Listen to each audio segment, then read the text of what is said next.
ধন্যবাদ। বিসমিল্লাহির রহমানির রহিম।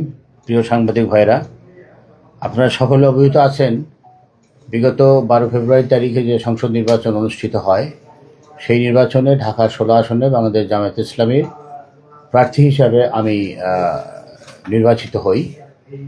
তো নির্বাচিত হওয়ার পর থেকে আমি আমার যে প্রতিদ্বন্দ্বী প্রার্থী ছিলেন সরকারি দলের, তার সঙ্গে যোগাযোগ করার চেষ্টা করেছি বিভিন্নভাবে, একটা সৌহার্দ্যপূর্ণ কাজের সম্পর্ক বজায় রাখার লক্ষ্যে।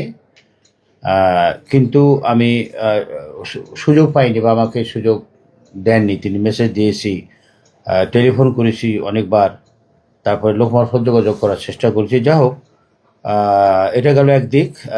কিন্তু নির্বাচনের পর থেকে আমার দায়িত্বের অংশ হিসাবে আমি আমার যারা কর্মী ছিল, ভোটার ছিল, সাধারণ মানুষ ছিল, তাদের সঙ্গে যোগাযোগ করার জন্য আমি বিভিন্ন এলাকা সফর করা শুরু করি। তো এরই অংশ হিসাবে প্রথম দিন ট ব্লকে, মিরপুর 6 নম্বর সেকশনে স্থিত ট ব্লক, সেখানে জানলাম যে ইসলামী হাই স্কুল আছে, তার একটা নির্মাণাধীন বিল্ডিংয়ের নিচে একটা মার্কেট আছে। সেই মার্কেটগুলো এলাকার কিছু সন্ত্রাসী লোক দখল করে রেখেছে, প্লাস আশপাশ থেকে তারা অবৈধ গ্যাস সংযোগ নিয়েছে। আমি মূলত খোঁজখবর নেওয়ার জন্য গিয়েছিলাম। ওই দিন, এটা ছিল 21 তারিখে ফেব্রুয়ারি মাসে, ওই দিন সেখানে প্রথম বাধার সম্মুখীন হয়, বিভিন্ন ধরনের বিশ্রী স্লোগান দেয়। তারপরে এক পর্যায়ে তারা আমার এবং আমার সফরসঙ্গীদের উপরে ঢিল নিক্ষেপ করে, তারা ডিম মারে এবং অন্যান্য বিষয় দিয়ে ঢিল নিক্ষেপ করে। এই বিষয়টা আমার সঙ্গে পুলিশও ছিল, থানাকেও অবহিত করা হয়। পরবর্তী ঘটনা ঘটে একই ধারাবাহিকে আমি 23 তারিখে ফেব্রুয়ারি দুয়ারিপাড়া এলাকায় যাই। সেখানেও আমাকে বাধার সম্মুখীন হতে হয়। এভাবে বিভিন্ন ধরনের অশ্রাব্য স্লোগান দেয় এবং আমাদের লোকদের গায়ে হাত তোলার চেষ্টা করে, উস্কানিমূলক কথাবার্তা বলে। ট ব্লকের ঘোষণায় যার নেতৃত্বে এই কাজটা হয়েছে, সে হচ্ছে হারুন নামের একটা ছেলে। সে স্থানীয় স্বেচ্ছাসেবক দলের বহিষ্কৃত নেতা বলে আমি শুনেছি। তার নামে অনেক মামলা মোকদ্দমা আছে।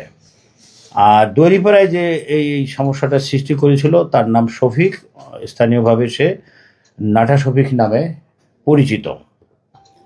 পরবর্তীকালে আমি আমার সাধারণ কার্যক্রমের অংশ হিসাবে কাজ করতে থাকি। এর মধ্যে গত এক সপ্তাহ থেকে বাউনিয়াবাদে পানির খুব সংকট দেখা দেয়। বাউনিয়াবাদ সি ব্লকে পানির সংকট দেখা দেয়। সি ব্লকটা একটু উঁচু এলাকা হওয়াতে পাম্প থেকে পানি এদিকে আসে না। এই সমস্যাটার সমাধান করার জন্য আমি ওয়াসা কর্তৃপক্ষের সাথে যোগাযোগ করি। তারা এলাকা পরিদর্শন করে আমার অফিসে আসে, কথাবার্তা বলি। তাদেরই পরামর্শে ওখানে এক জায়গায় একটা পানির বাল্ব লাগানোর জন্য আমরা চেষ্টা করি আজ 3 দিন আগে। তো আমাদেরকে বাধা দেওয়া হয়। ওয়াসার লোকসহই আমার সহকর্মীরা ওখানে গিয়েছিল, বাধা দেওয়া হয়। পরবর্তীকালে ওয়াসার মাধ্যমে আমি জানতে পারলাম যে এটা আমাদের এই আসনের যিনি বিএনপি দলীয় প্রার্থী ছিলেন, যিনি বর্তমানে একজন প্রতিমন্ত্রী, তিনি এখানে বাল্ব লাগাতে নিষেধ করেছেন বলে আমি জানতে পারলাম। আমি ভাবলাম যে হয়তো কোনো টেকনিক্যাল প্রবলেম আছে, কিন্তু পরবর্তীকালে শুনলাম গতকাল তিনি নিজে উপস্থিত হয়ে সেখানে বাল্ব লাগিয়েছেন। এটা থেকে আমি যেটা বুঝলাম যে উনি বাল্ব লাগিয়েছেন, ভালো হয়েছে, মানুষের সমস্যার সমাধান হয়েছে। এবং আমরা নতুন একটা পাম্প বসানোর চেষ্টা করতেছি। একটা জায়গা দখল করা আছে, স্থানীয় কিছু লোক সেটাকে দখল করে রাখছে, ওই সিভ লোকেই, গভর্নমেন্ট জায়গা, জাতীয় গৃহায়ণ কর্তৃপক্ষের। সেটা আমরা খালি করার জন্য বিভিন্ন পর্যায়ে কথাবার্তা বলতেছি। এর মধ্যে উনি এসে এই বাল্ব বসালেন। তো এতে আমরা ভাবলাম যে ঠিক আছে, মানুষের উপকার হয়েছে, কিন্তু আমাদেরকে বাধা দিয়ে আবার নিজে বসালেন। এটা হয়তো বা একটা রাজনৈতিক ফায়দা হাসিল করার জন্য তিনি কাজটা করেছেন, যেটা আসলে আমার কাছে ভালো লাগে নাই। আমি একটু উদার চিন্তা করি সব সময়। তো আজকেও আমি বাউনিয়াবাদে বিকাল 4টের দিকে যাওয়ার কথা ছিল এই পানির সমস্যা দেখার জন্য, বা কতটুকু কী হয়। অনেক লোক আমাকে ফোন করতেছিল, কিন্তু তাদের বাধা দেবে এই ধরনের খবর জানতে পেরে আমি আর যাইনি। কিন্তু আমাকে রিসিভ করার জন্য যে আমাদের কিছু কর্মী সেখানে সমবেত হয়েছিল, তার মধ্যে 4-5 জন কর্মীকে আজকে আহত করা হয়েছে, মানে উস্কানিমূলকভাবে যে তাদেরকে মারধর করা হয়েছে, এবং 2 জন এখনো হসপিটালে ভর্তি আছে। বাউনিয়াবাদের এই সমস্যাটা যারা নেতৃত্ব দিয়েছে, তার নাম হচ্ছে আসলাম গাজী, মোতালেব এবং আলিম মিরাজ, এবং তাদের সঙ্গে আরও কিছু সাঙ্গপাঙ্গ ছিল। আমি ওই এখানে বিশৃঙ্খলা হবে এটা অ্যাভয়েড করার জন্য বাউনিয়াবাদের প্রোগ্রামটা বাদ দিয়ে পরে আমি মসজিদে নামাজ পড়তে গেলাম, মল্লিকা মসজিদে 7 নম্বর সেকশনে। লোকেশনটা হচ্ছে মিল ভিটার পূর্ব দিকে। ভাবলাম যে মসজিদে নামাজ পড়তে যাবো, মসজিদে আমি রেগুলারে যাচ্ছি, এখানে তো কোনো সমস্যা হওয়ার কথা নয়। তো ওখানে আমি যেয়ে দেখি বাইরে বেশ জটলা হইচই। তো আমি মসজিদে ঢুকলাম, আমাদের লোকদেরকে সাথে আমাদের কয়েকজন সহকর্মী ভাই ছিল, তাদের মাধ্যমে জানতে পারলাম যে এখানে তারা অনেক আগ থেকে এসে বাধা দিচ্ছে এবং এখানে কাউ নামাজ পড়তে দেবে না বা কথা বলতে দেবে না। তো আমি যেহেতু নামাজ শুরু হচ্ছিল, আমি যে নামাজে শরিক হয়ে গেলাম। নামাজ শেষে উঠে আমি ইমাম সাহেবের কাছ থেকে মাইক্রোফোনটা চেয়ে নিয়ে আমি সালাম দিলাম, বললাম যে আপনারা আমাকে দোয়া করেছেন, আমাকে পাশে থাকার সুযোগ দিয়েছেন, এর জন্য ধন্যবাদ। এই কথা শেষ করার পর আমাকে কথা বলতে বাধা দেওয়া হলো।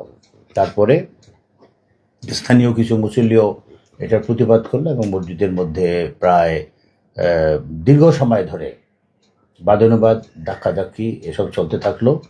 এবং এক ভদ্রলোক এসে আমাকে বলল যে স্যার, আপনি যদি এখান থেকে একটু বের হয়ে না যান তাহলে আমার চাকরি থাকবে না। তো কিসের চাকরি থাকবে না, কার কাছে দায়বদ্ধতা, তো যাই হোক, এটা হয়তো আমরা এটা বুঝলাম বা বুঝলাম না, কিন্তু আমি ভাবলাম যে এটা কি ধরনের রাজনীতি, যে রাজনীতি তো চাকরি না। কেউ কি কোনো ঠিকা নিয়ে আসছে নাকি যে এখানে কাউকে আসতে দেওয়া যাবে না, বসতে দেওয়া যাবে না, কথা বলতে দেওয়া যাবে না। তো ওই মুহূর্তে আমার সঙ্গে পুলিশ ছিল। পরবর্তীকালে এই টানাহেঁচড়াটা দীর্ঘ সময় ধরে চলে এখানে। এক পর্যায়ে পুলিশ আসলো, পুলিশের ওসি আসলো, রূপনগর থানার পুলিশ আসলো, তারাও আমাকে এসে পল্লবী আসলো, তারাও আমাকে রিকোয়েস্ট করলো যাওয়ার জন্য। তো আমি তখন চিন্তা করলাম যে ইতিমধ্যে আমার কয়েকজন সহকর্মীকে, যেমন এই ছেলেটাকে ও মসজিদের বাইরে বেরোয়ছিল, ওকে বেদম প্রহার করেছে, ওর অনেক দাগ টাগ আছে এই যে, তারপরে ওই যে ওই ভাইয়ের চোখের মধ্যে আঘাত করছে এবং আরও 2-3 জন আহত হয়। তো এবং এক পর্যায়ে আমি বের হলাম ওসির রিকোয়েস্টে, এক পর্যায়ে বের হলাম, তখন আমার যে ছেলেটা আমার করে, ফটোগ্রাফার হিসেবে কাজ করে, ওর কাছে আমার একটা অফিসিয়াল ক্যামেরা ছিল, সেই ক্যামেরাটা তারা ছিনিয়ে নেয় এবং আমাদের দুইটা মোবাইলও তারা ছিনিয়ে নেয়। তো আমি আবার পিছনে ফিরে যাই। তো তারপরে যা হোক ওসি এসে বিভিন্নভাবে রিকোয়েস্ট করে এক পর্যায়ে দেখলাম যে তখন 5টা 50 বাজে, ইফতারির সময়, লোকগুলোকে ইফতারি করতে হবে। তখন আমি সিদ্ধান্ত নিলাম, আমি বললাম যে আমি ওখান থেকে যাব, কিন্তু আমার গাড়িতে যাব, কোনো পুলিশের গাড়িতে নয় বা অন্য কারো সহায়তা নিয়ে নয়। আমি এভাবেই বের হলাম। বাইরে বের হওয়ার সঙ্গে সঙ্গে আমার উপরে, আমি ছিলাম, ওসি ছিল আমার পাশে, এবং এই পল্লবী রূপনগর থানা মিলে যে পুলিশের এডিসি আছে উনিও ছিলেন। আমাদের সকলের গায়ে ওরা ঢিল মারলো, ডিম দিয়ে। এডিসির গায়েও ঢিল মারছে এবং অশ্লীল স্লোগান, বিভিন্ন ধরনের উস্কানিমূলক স্লোগান দিতে শুরু করলো। তখন আমি ওখানে মন্টু নামে এক বিএনপির এক নেতা ছিলেন, উনি পরে জানলাম যে উনি মহানগর উত্তরের যুগ্ম। তাই আমি ওনাকে বললাম যে ভাই, কাজটা কিন্তু ভালো হলো না। আমি জানতাম যে, আমি দেখতে পদবীদের জানতাম না, বা জানতাম উনি ওখানে স্থানীয় নেতা, উনি অনেকবার আমার সাথে কথা বলছে। তাই আমি বললাম যে ভাই, কাজটা ভালো হলো না, এটা তো কোনো রাজনৈতিক আচরণ হলো না, এটা কোনো গণতান্ত্রিক আচরণ হলো না। আমি এসে কথা বলার জন্য আমার অধিকার আছে, আমি নির্বাচিত এমপি, আমি যাব, প্রত্যেকটা এলাকায় যাব, যেখানে প্রয়োজন মনে করব, মানুষ আমাকে ডাকবে, আমি যাব, তাদের খোঁজখবর নেব, তাদের সাথে কথা বলবো। তো যাই হোক, এরকম এক পর্যায়ে পরে একটা শান্তিপূর্ণ যাতে ভাবে বিষয়টা শেষ হয়, আমাকে আইনশৃঙ্খলা বাহিনীর আরও কিছু সদস্য ছিল, তারাও বললো যে স্যার, তাই সময় যাচ্ছে, আমরা চলে যাওয়াই ভালো হয়। তো আমার লোকজনদেরকে যতটুকু সম্ভব অ্যাসিওরেন্স নিলাম যে পুলিশ তাদেরকে ওখান থেকে নিরাপদে পার করে দেবে। এই অ্যাসিওরেন্স নেওয়ার পর আমি ওখান থেকে চলে আসি। বাট তারপরও আমি শুনেছি, যেমন আমাদের এই যে জসিম, আমার সঙ্গে একটা ছেলে থাকে, ওখান থেকে একটু অগ্রসর হওয়ার সঙ্গে সঙ্গে ওকে ধরে মারছে, মারধর করে ওর কাছ থেকে মোবাইলটা ছিনিয়ে নিয়েছে। এই যে বিষয়গুলো, এগুলো তো আমরা যেখানে দেশে একটা গণতান্ত্রিক পরিবেশ সৃষ্টি করার জন্য কাজ করছি, বিগত জুলাই বিপ্লবের মধ্য দিয়ে আমাদের এতগুলো প্রাণহানি হলো, এতগুলো লোক আহত হলো, এত আন্দোলন সংগ্রাম হলো, এর বিনিময়ে আমরা যে পরিবেশ একটা অর্জন করেছি এবং এই পরিবেশটা আমরা বজায় রাখার জন্য চেষ্টা করছি। কিন্তু এইরকম যদি আচরণ হয় রাজনৈতিক দলের নেতাকর্মীদের, তাহলে তো এটা তো আমরা সুষ্ঠু পরিবেশ কখনোই এখানে সৃষ্টি করতে পারবো না। বিগত 16 সাল আমরা